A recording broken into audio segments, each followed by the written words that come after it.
Hey guys, this is Preeti. Welcome back to my channel. Guys, हमारी आज की film काफी डिफरेंट है। एक 2020 ताइवानी psychological thriller the silent forest. ये एक रियल स्टोरी बेस्ड कहानी है दोस्तों। ताइवान के एक स्पेशल स्कूल में जहाँ डीफ एंड म्यूट बच्चे पढ़ते हैं, वहाँ घटी एक सेक्सुअल अब्यूज स्कैंडल से इंस्पायर्ड है ये कहानी। IMDb पर इसका रेटिंग है 7.2 आउट ऑफ 10 और 92% गूगल यूजर ने इसे लाइक किया है। फिल्म शुरू होती है एक यंग लड़के चेंग चेंग के साथ। वो एक स्पेशल चाइल्ड है, डीफ एंड म्यूट। वो ना कुछ सुन सकता है ना बोल सकता है। इतने दिनों से वो बाकी बच्चों की तरह नॉर्मल स्कूल में पढ़ता था, मगर उसे कोप अप करने में बहुत प्रॉब्लम होती थी। वो उनसे सोशलाइज नहीं कर पाता था, उनके बीच खुद को डम फील करता था। इसीलिए उसने एक स्पेशल स्कूल में ट्रांसफर ले लिया, the school for special children. यहाँ पर सभी उसी की तरह है, तो अनकंफर्टेबल फील करने की कोई बात नहीं। उसकी मुलाकात होती है एक टीचर से, मिस्टर वांग। वो काफी सिंपैथेटिक है। इन स्पेशल बच्चों को स्पेशली ट्रीट करते हैं, उन्हीं की तरह साइन लैंग्वेज में बात करते हैं उनसे। बाकी टीचर्स भी अच्छे हैं और स्टूडेंट्स भी। चेंग को ये स्कूल अच्छा लगने लगता है। उसके एक दोस्त भी बन जाती है, बेबी। एक रात चेंग को नींद नहीं आ रही थी, तो वो हाथ में फोन लेकर निकल पड़ता है फ्री वाईफाई के तलाश में। उसे वाईफाई तो नहीं मिलता, मगर हॉस्टल के स्टोर रूम में से किसी की आवाज जरूर सुनाई देती है, हल्की सी दबी हुई आवाज, जैसे कोई दर्द में चिल्ला रहा हो। चेंग उसी तरफ जाने लगता है, तभी उसे बेबे बुला लेती है। वो दोनों एक पूल के पास जाकर बैठ जाते हैं। चेंग उससे उस आवाज के बारे में पूछता है तो बेबे कहती है वो सब कुछ नहीं, वो लोग तो खेल रहे हैं। चेंग को कुछ समझ नहीं आता, इतने रात गए कोई क्यों खेलेगा, वो भी स्टोर रूम में। फिर भी वो उतना ध्यान नहीं देता। नेक्स्ट डे स्कूल से लौटते वक्त चेंग देखता है रास्ते पर 8 इमॉर्टल्स वाला प्ले चल रहा है। ये बेबी का फेवरेट है, तो चेंग जाता है उसे बुलाने, मगर उसे बेबी कहीं नहीं दिखती, सिर्फ उसका बैग पड़ा था। उसे ढूंढते ढूंढते चेंग बस के पीछे जा पहुंचता है, जहां कुछ स्टूडेंट्स आपस में खेल रहे थे। ये लोग बेबी के दोस्त थे, तो चेंग बहुत कैजुअली उनसे पूछने जाता है, मगर उसे वहां जो दिखता है उससे उसकी रूह कांप उठती है। वो देखता है यहाँ पर 3 लड़के मिलकर बेबी का रेप कर रहे थे। 2 जूनियर स्टूडेंट्स उसके हाथ पकड़ के रखे थे और एक सीनियर उसे असॉल्ट कर रहा था और दूसरा सीनियर जियाओ उन्हें देख रहा था। वो चेंग को अपना मुंह बंद रखने के लिए कहता है। ये सब देखकर चेंग को इतनी घिन आ रही थी कि उस रात वो घर लौट आता है। वो एग्जैक्टली समझ तो नहीं पाता वो क्या कर रहा था, मगर वो लोग डेफिनेटली खेल तो नहीं रहे थे। नेक्स्ट डे वो बेबे से बात करने की सोचता है, मगर देखता है बेबे तो उन्हीं लड़कों के साथ खेल रही थी खुशी खुशी। चेंग को बहुत गुस्सा आ जाता है और वो चुपचाप अपने रूम में वापस चला जाता है। लेकिन उसके इस बर्ताव को जियाओ नोटिस कर रहा था। उसी रात वो अपने दोस्तों के साथ मिलकर चेंग पर हमला कर देता है।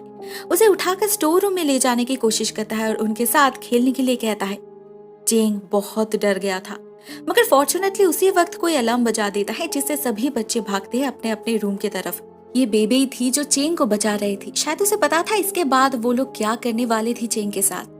एक्चुअली उसे सब कुछ पता है, उसे पता है ये गलत है, मगर फिर भी वो चुप है। चेंग उसे टीचर को इन्फॉर्म करने के लिए कहता है, तो वो डायरेक्टली मना कर देती है। कहती है उससे कुछ नहीं होगा, अगर वो लोग कंप्लेन करेंगे तो कोई उनके साथ नहीं खेलेगा, वो लोग अकेले पड़ जाएंगे।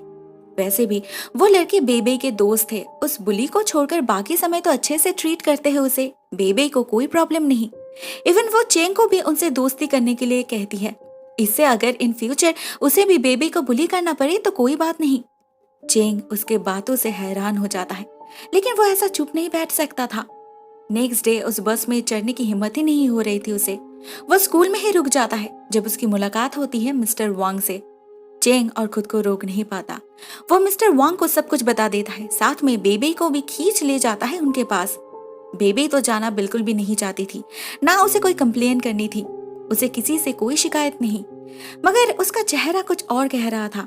मिस्टर वांग के बहुत मनाने पर फाइनली वो सब कुछ एक्सेप्ट कर लेती है। कहती है ये सब बहुत दिनों से चल रहा है, उसने बहुत बार उन लड़कों को मना किया है, रोकने की कोशिश की है, इवन उनके डॉर्म टीचर मिस डाओ को भी इन्फॉर्म किया है, मगर कुछ चेंज नहीं हुआ।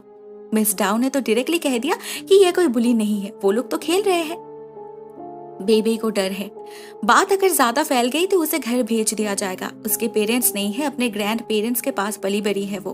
बेबी उन्हें अपसेट करना नहीं चाहती, ना फिर से पहले की तरह घर में कैद होना चाहती है वो।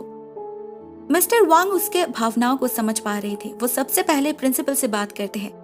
प्रिंसिपल भी इस मामले में फैमिली को इन्वॉल्व करना नहीं चाहते थे। एक लड़की के फ्यूचर का सवाल है, लेकिन एक्चुअल में तो वो स्कूल के रेपुटेशन को लेकर ज्यादा परेशान थे।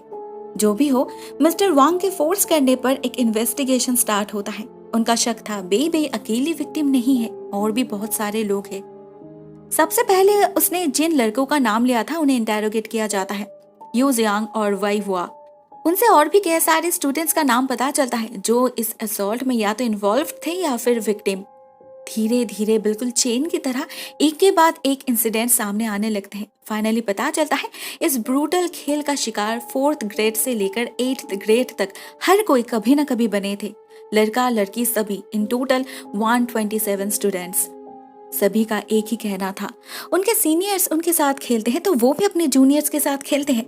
उन्हें पता है ये गलत है, सेक्सुअल असॉल्ट है। उन्हें भी अच्छा नहीं लगता जब कोई उनके बाथरूम में घुस जाता है, उन पर हाथ डालता है, उनका पैंट खींचता है, मगर फाइट बैक करने की हिम्मत किसी में नहीं। एट लास्ट एक नाम सामने आता है, जियाओ। मेनली वो ही लीडर है। तो मिस्टर वांग उससे भी पूछताछ करते हैं, वो ये सब क्यों करता है, क्या वो भी कभी इसका शिकार बना था।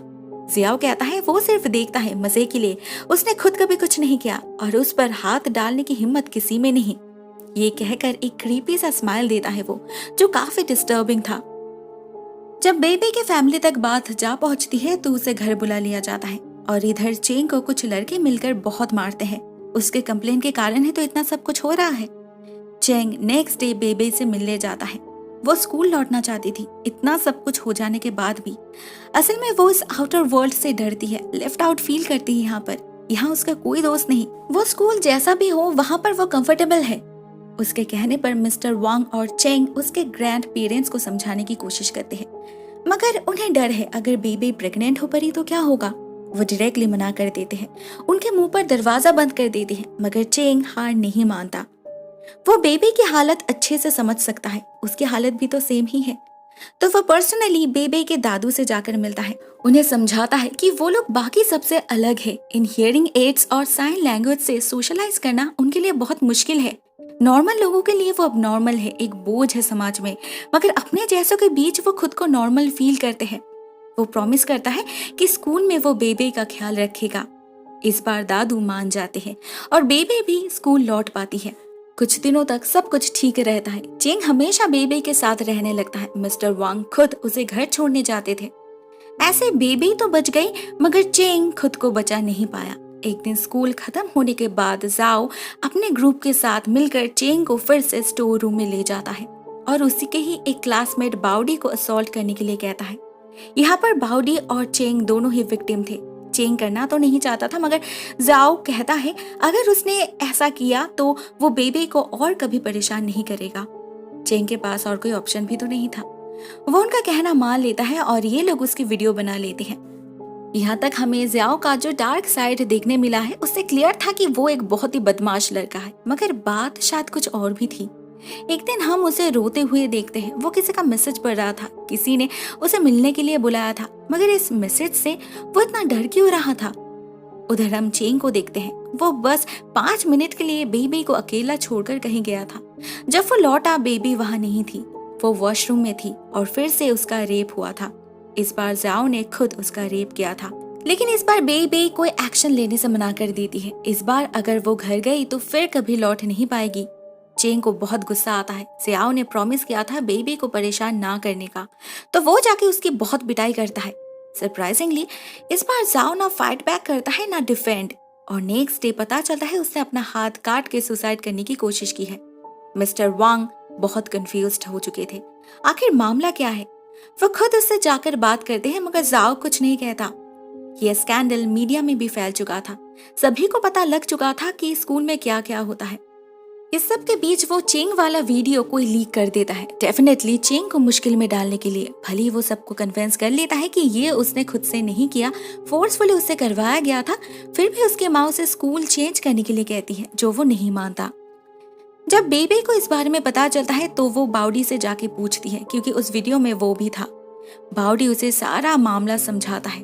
बेबी को बहुत खराब लगता है, उसे सेफ रखने के लिए चेंग को ये सब करना पड़ा।